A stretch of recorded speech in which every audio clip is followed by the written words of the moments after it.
I just finished watching Squid Game Season 3, and I feel like it was a letdown. For reference, I just watched the first 2 seasons of Squid Game earlier this year, so I binged Season 1 and 2, and I was waiting for 3, and I just finished 3 over this past weekend. I'll be spoiler free for the first minute or so. I'll mark it so you can see when I'm talking about spoilers. I'll say it so that way if you don't want to hear the spoilers, you can click off. Just want to hear my general thoughts, because who doesn't? And I'll let you know when I start talking about spoilers. Season 3 should not have been Season 3. Season 2 and 3 should have just been together. It could have been an extra 3 episodes. They could have cut 3 episodes somewhere in Season 2 and make way for these episodes in Season 3 and make that all Season 2 and have another season be Season 3. This did not need to be another separate season, especially with the episode count only being 6 episodes. For reference, Season 2 was 7 episodes, and Season 1 was 9 episodes, so it just decreased and decreased the entire time. These 3 seasons, Season 2 could have easily been 9 episodes, Season 2 and 3, and they could have cut out a lot of the clutter in Season 2. As for Season 3 itself, it felt very unsatisfying. None of the deaths felt satisfying, none of the games were really that interesting in my opinion, and the ending just felt like it left a lot to be desired. Of course, the ending left way for a spin-off because the show is probably going to have 10 different spin-offs at this point now that the main show is over, and become very annoying to keep up with, especially because I felt like the whole entirety of Squid Game in itself was about player 456 and his journey. And now that you're having spin-offs, you're going to other characters, you're moving to other plots, and hopefully the charm can stay with the show and we're probably like one character throughout each of the separate spin-offs, but who knows. Now I'm going to get into my spoiler talk, so if you do not want to hear my spoilers about Season 3, go ahead and click off this video. I am going to talk about spoilers now. Speaking of player 456, he felt sidelined during this whole season. I think it was like the first 3 episodes where he was like barely involved. He maybe had like 5 lines of dialogue and it was all the other characters, and none of the other characters are really that interesting. I guess I shouldn't say that.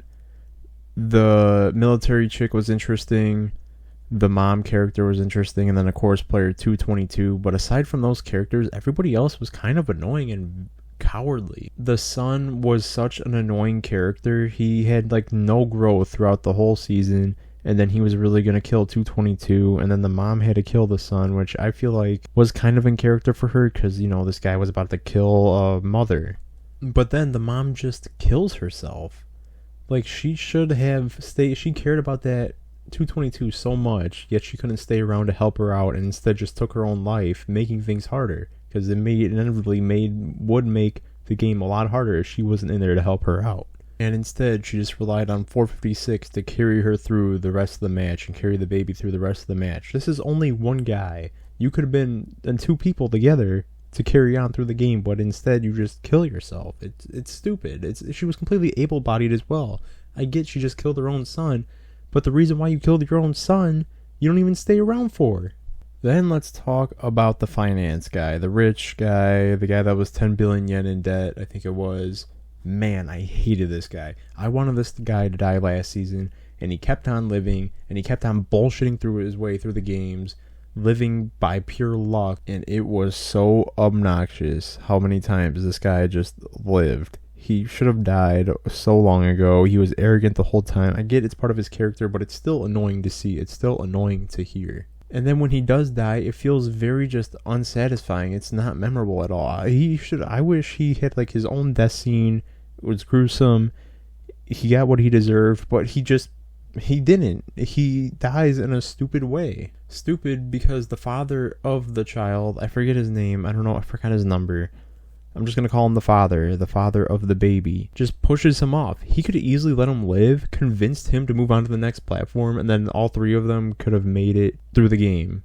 Meaning 456, the father, and the baby. But instead, the father all of a sudden just snaps. You never really knew what the father's intention was. I always thought he was going to help him. And I took the ending of the game to being like he was going to take the baby and then he was going to kill himself and not the baby. But I don't know. Maybe he would have killed the baby. But I feel like he wouldn't have, because it wouldn't have made any sense, because he still would have gotten all the money, because he would inherit her money. Maybe he just didn't want the responsibility of the baby. I don't know. And I feel like that's kind of the problem, is that Yes, I guess it's kind of a good thing that you never know what his intentions are, what he's going to do. But I also feel like we should know to an extent what his intentions were going to be, and we never really figured that out. And it was kind of annoying that none of them thought to press the button so that way the other death would have counted and they could have got out of there, especially 456. I feel like he had opportunities to press the button and just kill him. He doesn't do that. Instead, he just fights him without ever pressing the button. And the death of 456, I have mixed feelings on. I mean, he came in there to save people. He didn't save anybody. He saved a child. So maybe, I guess he did technically save somebody. Still, it felt unsatisfying. The side quests I thought were pretty interesting. Having the captain and then the North Korean defector. Their plot lines were pretty interesting. They kind of led nowhere in the end. The Korean defector did. I feel like I liked her plot line. I liked her story. Although I feel like they wouldn't let her go rogue that much. They would have just killed her and not had the boat or set the boat to explode. Because why wouldn't they? There's way too much at stake to only send a single boat after them if you're not going to rig the boat to explode. I mean, come on, one boat. They should have sent 3 out there, killed the guy, and then just killed the chick. Then you have the detective and the captain. The captain's a traitor. Detective finally reaches the island as it's about to explode, so his whole thing was really for nothing. I mean, I guess he did get the Coast Guard sent there to destroy the island, so I guess he actually did accomplish what he wanted to do. It still felt a little off that he fully trusted the captain, that the captain would always have his best intentions and did like no research into this guy, and how everybody was just sitting ducks for the captain to kill like within a second and nobody had any time to react. They didn't have anyone patrolling the area. And didn't the captain have eyes on the detective and he was like, where's the detective? And then he just gets sold out instantly. I mean, imagine if the captain did have decent reaction time and then just turned around, shot the detective, and then shot the other guy. I get it's TV. It has to be like suspenseful in a way. So I'll let it pass. One other thing I wish they showed was the VIPs just getting escorted out of there, because like as soon as the game ended, like everybody had to leave. That's when like the self-detonation was on. It would have been nice seeing the VIPs have to leave and like how they're escorted out and getting like escorted back to the helicopters and stuff like that. We don't see any of their reactions, their panics, their worries about like, oh man, like the Coast Guard's here, or this place is about to explode. We have to get out of here. Wait, why is this place about to explode? Wait, this place should have better security. Wait, why are we forced to leave right now? Why is their security not better? We don't see any of that. We don't see their reactions to needing to leave immediately. And I feel like that was such a letdown and a disappointment. And then, of course, you have the baby.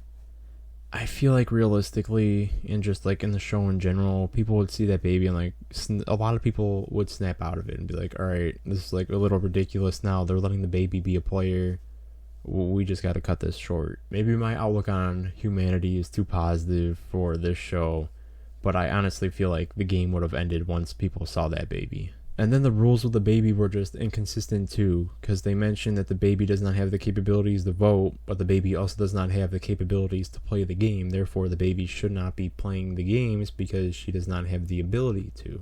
Anyway, that was my general thoughts on Squid Game Season 2, or Season 3, I'm sorry. But I also guess Season 2, because this should have only been Season 2. Overall, Season 3 was kind of disappointing. I feel like it could have ended on a lot higher note. We do get leeway into what the sequel is going to be. Obviously, Squid Game America. I don't really like how they're still playing Dochi, I think it's called. I wish they would have chose like an American game. And then like if they do a spin-off in Europe, choose like a European game, or like you go to South America, you do like a South American game, but it looks like it's probably just going to be Dochi throughout all the spin-offs. I don't fully mind it, I just kind of wish it was something different. The white woman they have as the saleswoman now, instead of the salesman from the Korean one, she looks like she is a CIA agent. She just has that look to her. Maybe it's just the actress in general and like having a suit and everything, but she looks like she's a part of the CIA. She looks like she like knows how to fight and shit. I'm excited to see more of her. I'm excited to see where the Squid Games franchise is going. Although, usually when a show splits off from the main show and like 5 different other spin-offs, it doesn't really work that well. You could look at The Walking Dead. When the main show ended, 5 other spin-offs became of the main show, and now instead of following one plot, you have to watch all these different shows, and they really don't go anywhere. At least in the case of The Walking Dead. But this is Squid Games, different franchise, different people running the show. We'll see how it goes. I'm excited for Squid Game America. I think there was a rumor that it was going to be the original Squid Game would be another spin-off, and then I think Squid Game World, like worldwide Squid Game. I don't know how that's going to work. if that's even real. I guess we'll see. Let me know what you guys think of the most recent season of Squid Game, the ending, the series finale technically, and I will see you guys in the next video.